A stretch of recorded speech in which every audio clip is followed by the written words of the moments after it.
how to get there. I mean, all of us do agree that… Technology. Yeah, you did talk of technology. No, how to get there means we have to talk technology now. Now this technology is… I'm sorry? We forgot the joke part. Oh. Once there was a man who had many wives. Among these many wives that he had, there was one particular wife who was abnormally ugly. But whenever he traveled, he always took this particular wife who was abnormally ugly. He had many other pretty wives, but when he traveled, he always took this particular woman who was abnormally ugly. So the whole town started talking about it. Different people ascribed different reasons to his actions. How compassionate he is. Because she's in a deformed body, he's so compassionate. Wherever he goes, he takes her, though he has many other pretty women with him. Like this, many talks went on. One day, somebody asked like him, questioned him, why, of all these wives, why do you take this woman every time, though she is so ugly? The man said, what? You want me to kiss her goodbye? You don't know why people are doing what they're doing.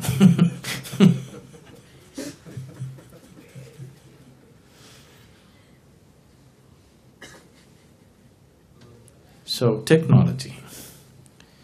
Because the technology is subjective. Now, the technologies that you're handling are objective technologies. Now, I'm talking about a subjective technology. It's about you. Here, you are the software that you're trying to handle. Fundamentally, if you look at yourself, right now you are operating according to the software that you have become. Please see. What kind of family you were born in, what kind of parents, what kind of school, what kind of friends, what kind of atmosphere, what kind of religion, what kind of society. That's the kind of person you are right now, isn't it? So, software was written into you haphazardly by anybody and everybody that you came in touch with. Not by trained professionals, just about anybody who came, they put in something. Wherever you went, somebody stuffed something into your head. You had no choice from where to receive, where not to receive. If you say, I don't like this man, I don't want to receive anything from him, you will receive much more from him than anybody else. That's how this one is. So right now, the very way you think, feel, understand and act in your life is just the way your software is, isn't it? Yes? The very way you move your body is the way your software is. I want you to understand this. It is so deeply conditioned. If you are somebody you know very well, somebody whom you are very familiar with is walking 1 mile away, you can't recognize anything about that person, but just the way he moves, you know it is this person, isn't it? Because the very way his body moves, only moves whichever way his software is written. But this software was written unconsciously. Now, if we want some freedom to happen, if we want some transformation to happen, we have to create a little space between you and your software. You're too identified with it, you're just lost in it, that's all you become. Now you have to create a little distance.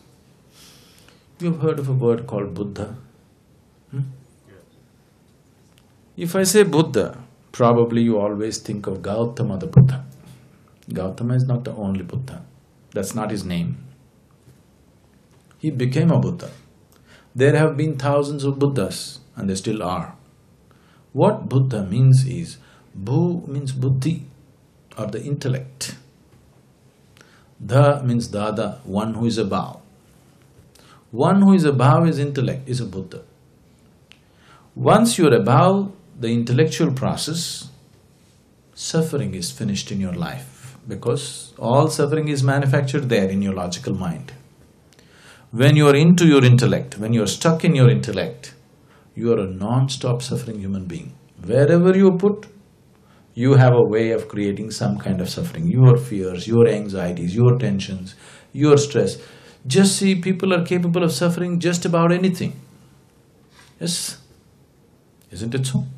People are capable of suffering just about anything in the world, please see. If you're not educated, you will suffer that. If you get educated, you suffer that. If you don't find a job, you'll suffer that. If you find a job, you suffer that. If you're not married, you'll suffer that. If you get married, you suffer that.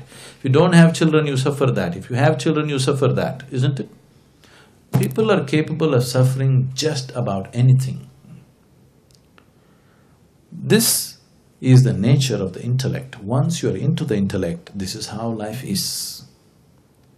If you are below the intellect, you won't suffer so much.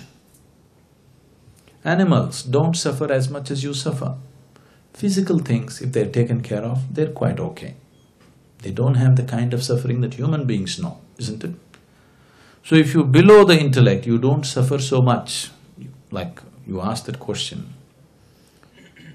If you're above the intellect, you're a Buddha. If you're below the intellect, maybe we can call you Buddha. If you're in the intellect, non-stop suffering. So, to avoid suffering, people are inventing many ways to go below the intellect. Excessive eating, alcohol, excessive indulgence in physical pleasures. These are all the ways you're trying to avoid the torment of the intellect for some time. You get drunk and you feel good for a few hours, but then life will catch up with you with more intensity. It won't let you go. Now, this being which was below the intellect somehow evolved into the intellect. The only way out for this is to evolve beyond the intellect. So, the fundamentals of yoga, the technology is how to go beyond this. So, how to do it now? Subjective technologies cannot be explored in uncommitted atmospheres. You need a very committed, focused atmosphere, otherwise it will not be in your grasp. It's not a teaching, it's a method.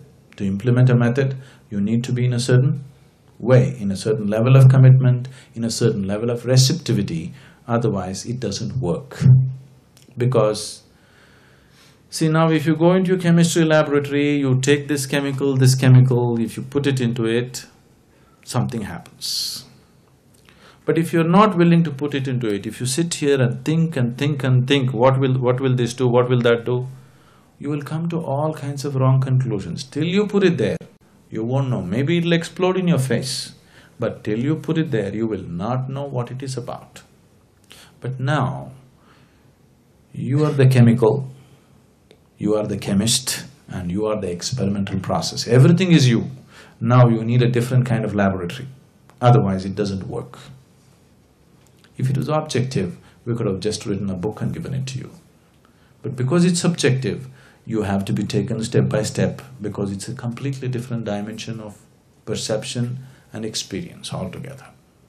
But is it possible for me? It is possible for every human being. Internally, all of us are equally capable. We are not capable in different ways. All of us are capable of joy, isn't it? Yes? If you have been joyful for one moment, that means you're capable of joy, isn't it? It is just that you're unable to stay there. That's the whole thing. There is no human being on the planet who's never been joyful. Every human being has been joyful at some point. That means he's capable of joy. It is just that he's unable to stay there. So he needs a technology as to how to maintain the atmosphere within himself. It's possible.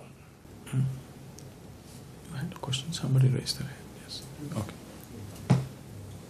You talked about staying at that level of joy, but to experience joy at times you also need to see the other side, because unless you see both sides, how do you experience that? See now, it's like if you have everything, then you don't know what the pleasures are of not having something. So where do you draw the dichotomy in that? so Now we're extending physical realities to inner realities. So unless you know darkness, you cannot know light, that's true. Unless you know pain, you cannot know pleasure, that's true. But joy, to know joy, you don't have to know misery, not necessary. Because joy is not something that you do. Joy is not something that you attain to. The very nature of you is joyfulness. If you don't mess with your mind, you're just joyful, isn't it? Yes? When you were a child, you were simply joyful by your own nature, isn't it? At that time, somebody had to make you unhappy. But now somebody has to make you happy. So joy is not something that you attain to or achieve. It is just coming home. It's a homecoming. If you know how not to mess with it, joyfulness will naturally be there. So, it is not a state that you attain. It is something that you are, that you see, that you don't lose it, that's all. So it is not dependent upon the opposites, that if you want to know joy, you must know misery. That's not true. You're capable of joyfulness without knowing misery, isn't it? And joy does not mean you cannot experience different states of life. You can. You can go through everything. See, you go to a movie, a very tragic movie, don't you enjoy it? You cry and enjoy it, isn't it? Yes? Are you not able to enjoy the tragedy? Do you or don't you? No? Or you should read Shakespeare then.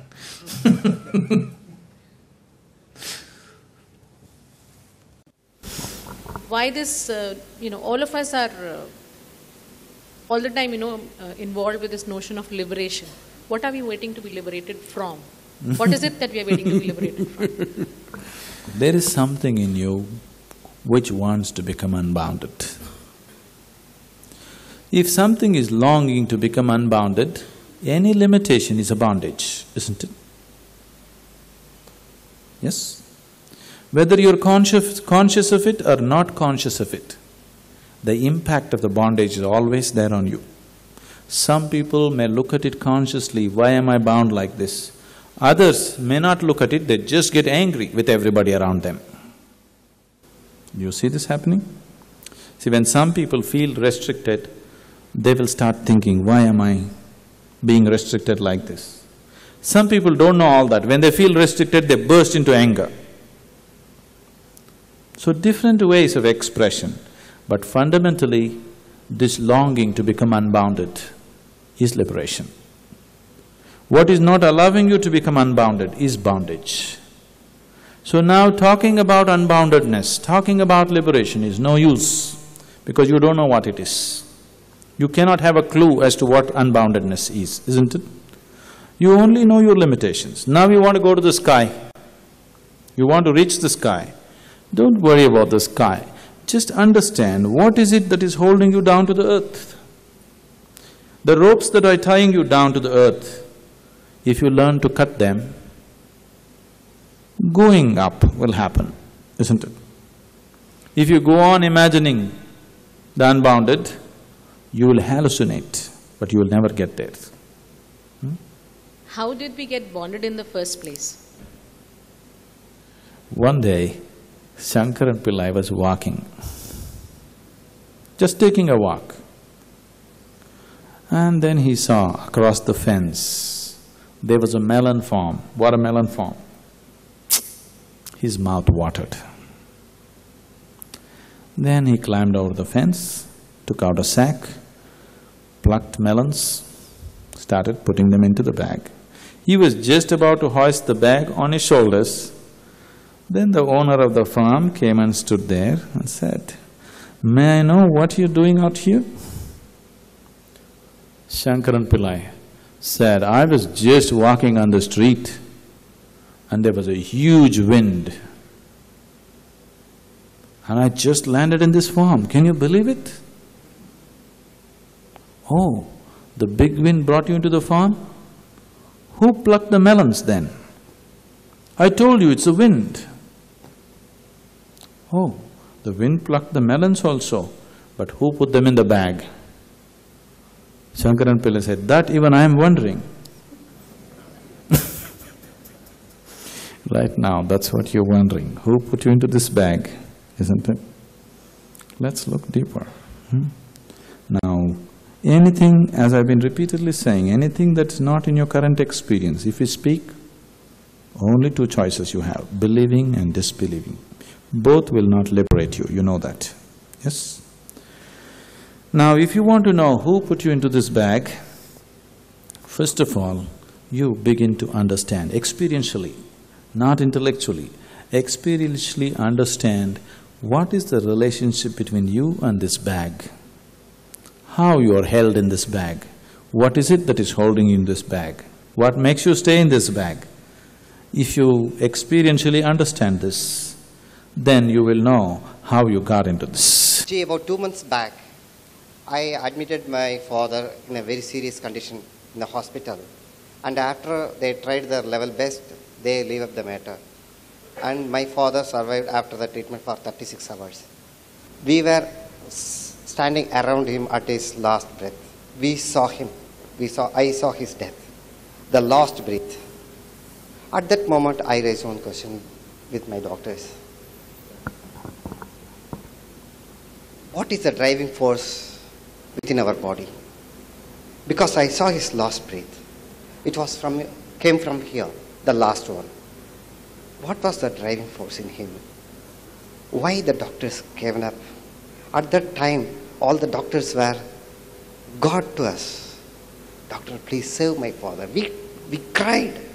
And the doctor said, we are helpless. We don't know what to do. You also pray God. We also pray God. So everybody prayed God. We have prayed. I'm sorry. I am emotional. I'm sorry.